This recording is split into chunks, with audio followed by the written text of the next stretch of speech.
Bonsoir, nous sommes le dimanche 10 janvier 2016, il est 20 heures, et je voudrais vous parler de certaines bizarreries, je dirais, du discours des astrologues actuels et de leur façon de procéder.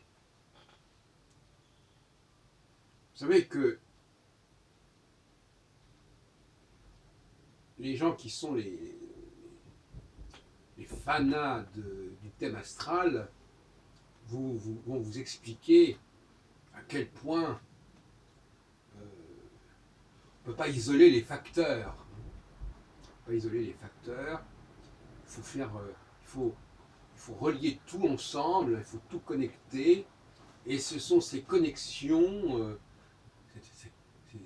ces connexions qui vont permettre de cerner la spécificité, je dirais même l'unicité de la personne ou même de l'événement. Donc on est déjà dans un événement ou dans une personne qu'on pose d'emblée comme incomparable. Ce qui est quand même un petit problème. Elle est incomparable, mais néanmoins, d'abord, on est bien obligé d'utiliser un langage qui est le langage complètement normatif pour le décrire, cet événement, ou la décrire cette personne. Donc là, déjà, il y a une contradiction, parce que le langage n'est pas un outil extrêmement commode pour isoler une personne, puisqu'au contraire, le langage, il est fait de généralité. Voilà.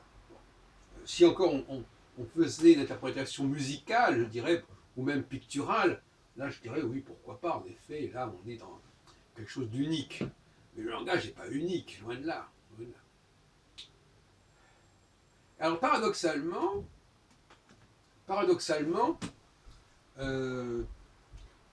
si on doit contextualiser constamment les facteurs du thème astral, en revanche, à ce qu'on nous dit en quelque sorte, à ce que nous disent les astrologues,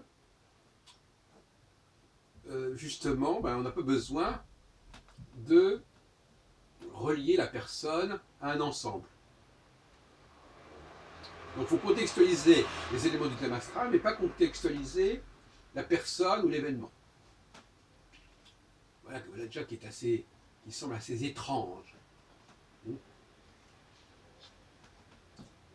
Mais ça se comprend, parce que contextualiser le thème astral, ou exactement un élément du thème astral, c'est pas très compliqué sur le plan pratique, quelque part, parce que le thème astral, on l'a sous les yeux. Donc tous les éléments du thème astral, on les a sous les yeux. Donc on peut toujours s'amuser à les connecter, à les relier entre eux. En revanche, si on veut situer un événement au sein d'un ensemble, si on veut situer une personne au sein d'un ensemble, est-ce qu'on connaît cet ensemble? Non. Ou du moins on le connaît de manière très aléatoire et très inégale. L'ensemble l'ensemble des personnes ou l'ensemble des événements, c'est une toute autre affaire que l'ensemble du thème astral. Et donc ça dépasse très largement la compétence de l'astrologue.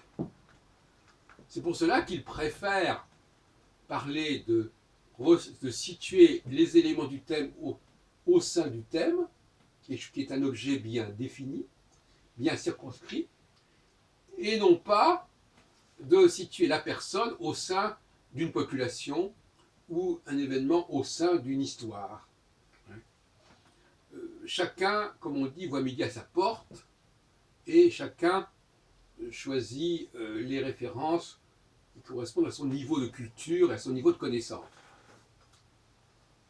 Mais je voulais quand même signaler cette espèce de bizarrerie qui ne tient pas debout, parce que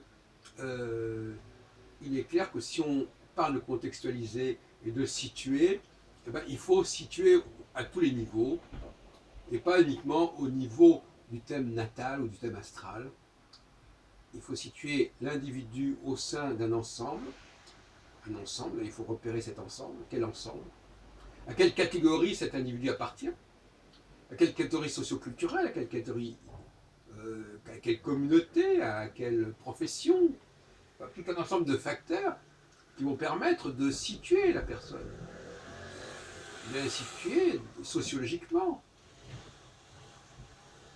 Si on ne le fait pas, ben, finalement, on va s'intéresser à une individualité, à une processus d'individuation au sein d'un ensemble qu'on n'aura pas défini et qu'on n'aura pas situé. C'est une aberration.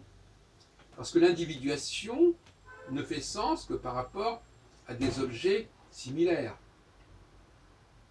Si je veux étudier des chiens, j'étudie des chiens. Je ne vais pas les comparer à des chameaux ou à des souris. Bon. Donc il faut déjà que je situe le personnage que j'ai à traiter au sein d'un ensemble pertinent et non pas dans un ensemble qui n'a aucun sens. Donc je dois déjà déterminer à quel ensemble appartient la personne que j'ai à traiter. Et à partir de là, je peux éventuellement envisager, je dis bien éventuellement, que le thème astral va me permettre de déterminer quelle espèce, prenons le cas des chiens, par rapport à l'ensemble des chiens, le thème astral va me permettre de déterminer quel comportement tel chien en particulier aura au regard du comportement général des chiens, et pas au regard du comportement général des souris ou des hommes. C'est ce que je veux dire. Donc l'individuation, elle est relative, elle doit être relativisée à l'ensemble que j'étudie. Par exemple, si c'est une femme, le thème astral doit permettre d'étudier la spécificité de cette femme au sein de l'ensemble féminin. C'est-à-dire, en tant que femme, qu'est-ce qui peut être spécifique à cette personne? Mais ça n'a pas d'intérêt de la comparer à l'ensemble des hommes.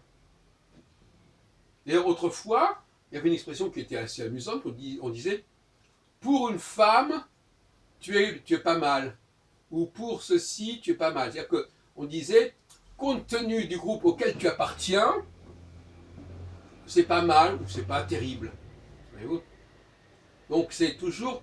Autrefois, on disait comme ça, on parlait comme ça, on disait, voilà, vu que tu appartiens à ce groupe-là, on va pouvoir porter un jugement sur toi. Pour les événements, c'est exactement la même chose. Pour les événements, il va falloir aussi définir l'événement auquel appartient, la catégorie d'événements auquel tel événement en particulier appartient. Alors certaines personnes vont me dire, mais justement, c'est en étudiant le thème astral que je saurai à quelle catégorie d'événements cet événement appartient. Vous voyez, on va dans une sorte de délire là. C'est le thème astral qui va me permettre de savoir qui est la personne justement. À quel groupe elle appartient. En réalité, non. Non. Dans le meilleur des cas, on pourrait dire par exemple, oui, ben, vous êtes du signe du lion, du signe solaire du lion, mais comme vous avez tel et tel facteur, Mercure, Vénus, je ne sais pas quoi, eh bien, vous êtes un lion particulier. Hein. Ça, on pourrait le dire à la limite. On rentrerait dans une sorte de logique proprement intra-astrologique. Enfin, à la limite, on pourrait dire, il faut toujours avoir un élément de référence, c'est-à-dire un élément général. Par exemple, on est de tel signe, et puis après, on va rentrer dans les particularités. On ne peut pas entrer d'emblée dans les particularités s'il n'y a pas déjà un élément général qui fait que la personne appartient à une certaine famille, ou un événement appartient à une certaine famille, et à partir de là, on va dire oui, on appartient à cette famille, oui, d'accord, mais il y a une particularité. La particularité, par exemple, si on dit signe particulier, généralement, c'est particulier par rapport au groupe auquel la personne appartient. Hein, le signe particulier d'un chien,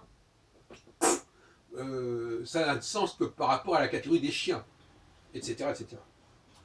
Donc, il ne faut pas sauter les étapes. Même en astrologie traditionnelle, il y a des facteurs dans le thème astral qui doivent servir de perspective générale. Par exemple, le signe solaire ou le signe lunaire, n'importe, chez les hindous. Et puis dit dans un deuxième temps, oui, effectivement, il est de tel signe, mais il y a des éléments dans le thème qui font que. Et d'ailleurs, d'une certaine manière, c'est ce que disent les astrologues, entre parenthèses. Quand ils ont affaire à un client, le client lui dit, moi je suis, je sais pas, du scorpion ou de la vierge, il dit, oui, mais